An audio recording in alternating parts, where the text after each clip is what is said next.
Hello guys, welcome back to my YouTube channel medico देखो। आज के इस लेक्चर में हम पल्मोनरी ट्यूबरकुलोसिस के बारे में डिस्कस करेंगे। इसमें हम इसकी definition, causes, pathophysiology, types, symptoms, diagnosis, treatment, इन सब के बारे में डिस्कस करेंगे। सबसे पहले हम ट्यूबरकुलोसिस की डेफिनेशन पढ़ते हैं कि ट्यूबरकुलोसिस होता है क्या है और ये किस टाइप की डिसीज़ है। Tuberculosis is a bacterial infection that can primarily affect the lungs but also impact other parts of body, that is kidney, spine and brain. Tuberculosis एक बैक्टीरियल इन्फेक्शन डिजीज़ है जो कि सबसे पहले लंग्स को effect करती है। जो बैक्टीरिया इन्फेक्शन होता है वो लंग्स में इंटर होता है, जिसकी वजह से ट्यूबरकुलोसिस होता है। लेकिन ये बॉडी के अदर पार्ट्स को भी इफेक्ट करती है, जैसे कि kidney, spine and brain. In children, tuberculosis can present at any age, but majority cases present between 1 to 4 year of age. ये बच्चों में किसी भी एज में हो सकती है ट्यूबरकुलोसिस, बट जो 1 से 4 साल के बच्चे होते हैं उसमें मोस्टली प्रेजेंट होती है ये डिसीज़। नेक्स्ट है इसके कॉजेज में tuberculosis is cause by mycobacterium tuberculosis bacteria which spread through the air when an infected person cough, sneeze और स्पीक।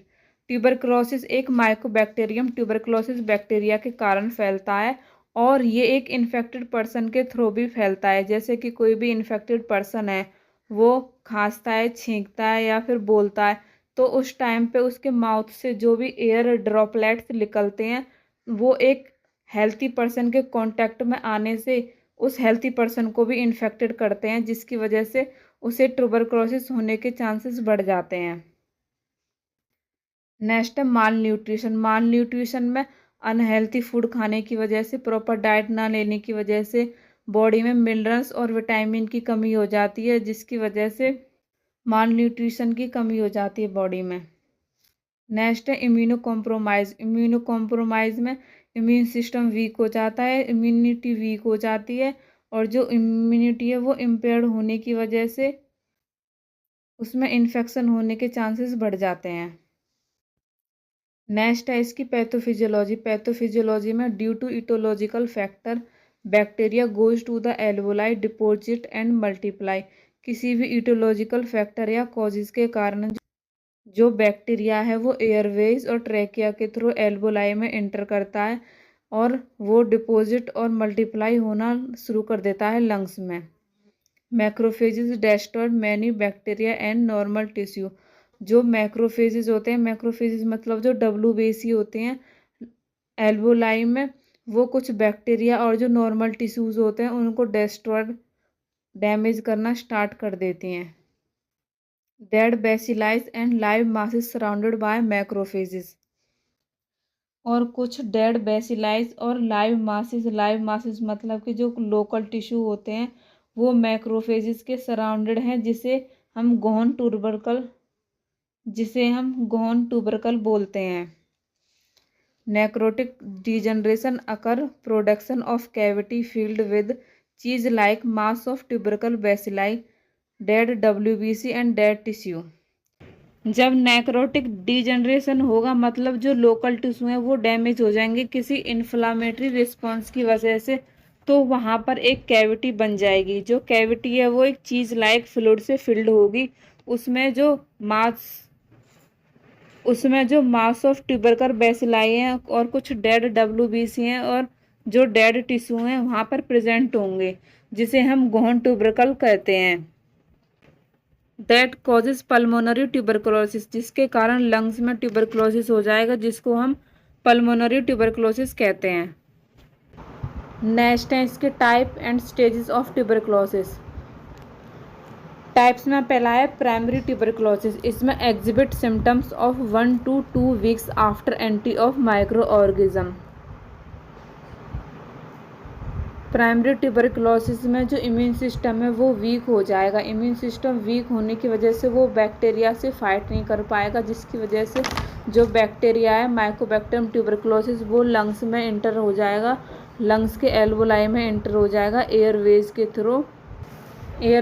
थ्रू, जिसकी वजह से जो पर्सन है वो सिम्टम्स शो करने लगेगा 1 से 2 वीक्स के अंदर, जैसे कि cough, sneeze, fever, chill, mucus secrete होना, वेट कम होना, भूख कम लगना, ये सब सिम्टम्स दिखाई देने लगेंगे, जिसे हम प्राइमरी ट्यूबरकुलोसिस कहते हैं।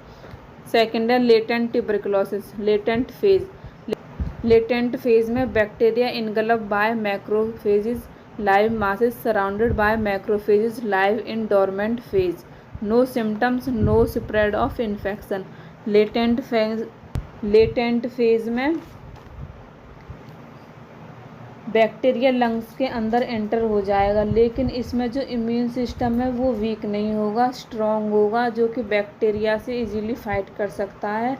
जो बैक्टीरिया है वो लंग्स में इंटर हुआ है तो क्या होगा, सबसे पहले जो मैक्रोफेजेस हैं वो, मैक्रोफेजेस मतलब WBC हैं, वो आ जाएंगे और वो बैक्टीरिया को इनगल्फ कर लेंगे। तो जो बैक्टीरिया को इनगल्फ कर लिया है मैक्रोफेजेस ने, तो वहाँ पर बहुत सारे इम्यून सेल्स आ गए हैं। जो इम्यून सेल्स आ गए हैं तो वो बैक्टीरिया के, तो वहाँ पर बहुत सारे इम्यून सेल्स आ गए। उसके बाद क्या होगा, जो बैक्टीरिया है वो बहुत टाइम तक ही मैक्रोफेजेस के अंदर रह सकता है।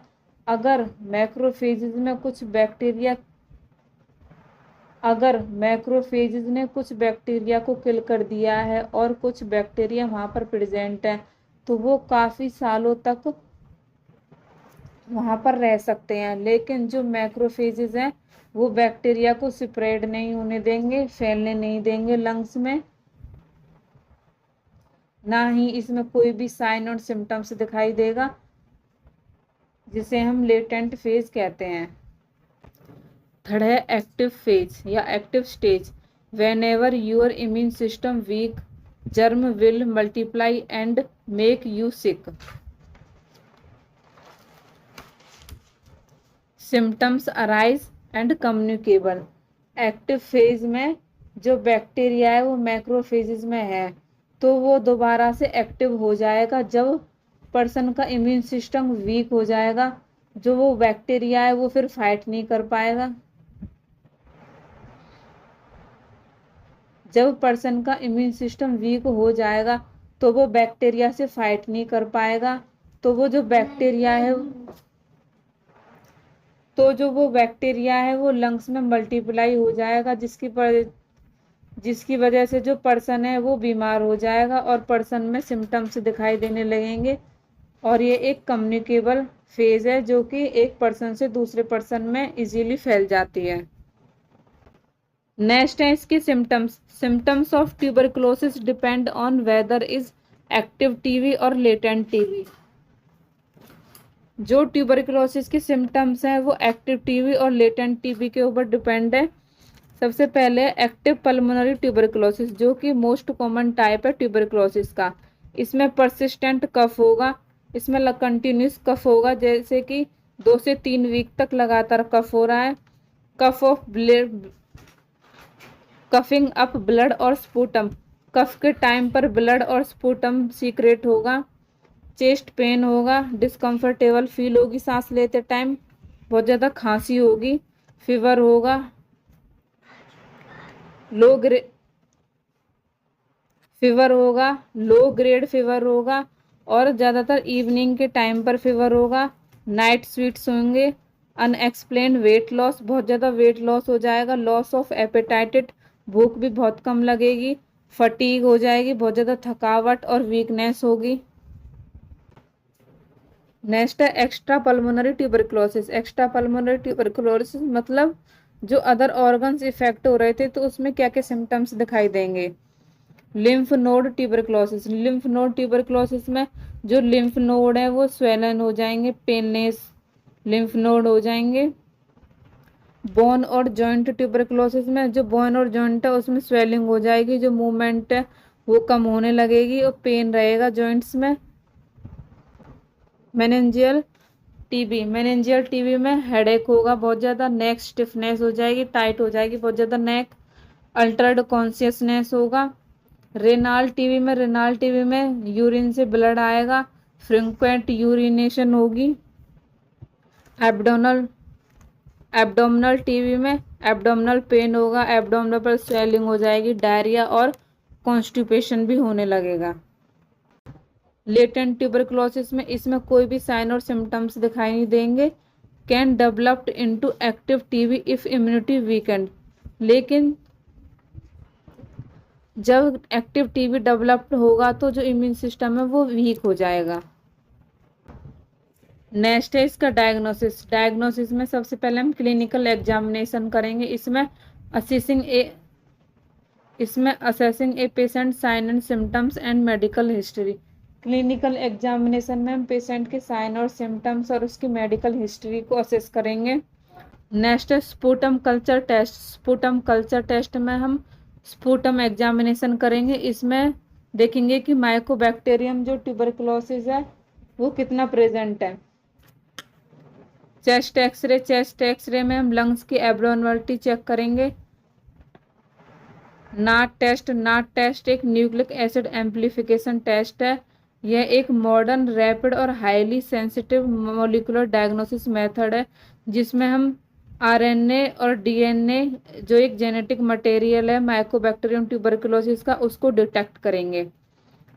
नेक्स्ट है ट्यूबरकुलिन स्किन टेस्ट जो कि एक स्किन टेस्ट है। इसको हम मेंटॉक्स टेस्ट भी कहते हैं।